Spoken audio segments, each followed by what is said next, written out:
আজ আমরা গভীর শ্রদ্ধা, কৃতজ্ঞতা ও দায়িত্ববোধের সঙ্গে জুলাই গণ অভ্যুত্থান দিবস পালন করছি। রাষ্ট্রীয় কর্মসূচির অংশ হিসেবে জেলা প্রশাসন মানিকগঞ্জ এই জুলাই শহীদ পরিবার, জুলাই যোদ্ধাদের সংবর্ধনা অনুষ্ঠান এবং আলোচনা সভার আয়োজন করেছে।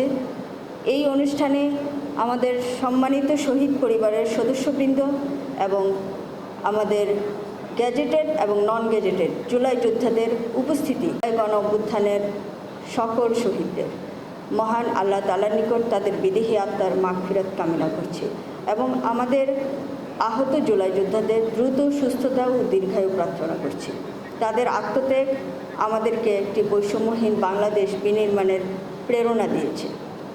সম্মানিত উপস্থিতিবৃন্দ, জুলাই গণ অভ্যুত্থান আমাদের স্মরণ করিয়ে দেয় যে একটি রাষ্ট্রের প্রকৃত শক্তি জনগণের আস্থা, ন্যায় বিচার, আইনের শাসন এবং মানবিক মূল্যবোধের উপর প্রতিষ্ঠিত। আমাদের এবছরের যে প্রতিপাদ্য জুলাই চেতনায় গর্ব দেশ, সবার আগে বাংলাদেশ, এই জাতীয় অঙ্গীকারেরই একটি প্রতিফলন। এই চেতনাকে ধারণ করে আমরা প্রত্যেকে নিজ নিজ দায়িত্ব, সততা, নিষ্ঠা এবং দেশপ্রেমের সঙ্গে পালন করব, এটাই আমাদের অঙ্গীকার।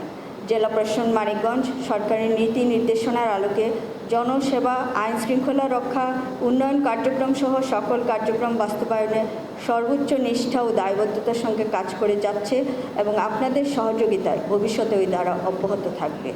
পরিশেষে আজকের এই তাৎপর্যপূর্ণ অনুষ্ঠান সফলভাবে আয়োজনের সঙ্গে সম্পৃক্ত সকল কর্মকর্তা কর্মচারী, জুলাই শহীদ পরিবারের সদস্যবৃন্দ, বীর জুলাই যোদ্ধাগণ, সম্মানিত অতিথিবৃন্দ, গণমাধ্যম কর্মী এবং সংশ্লিষ্ট সকলকে আন্তরিক ধন্যবাদ জানাচ্ছি। জুলাই গণ অভ্যুত্থানের চেতনা আমাদের জাতীয় অগ্রযাত্রার প্রেরণার উৎস হয়ে থাকুক। আল্লাহ হাফিজ।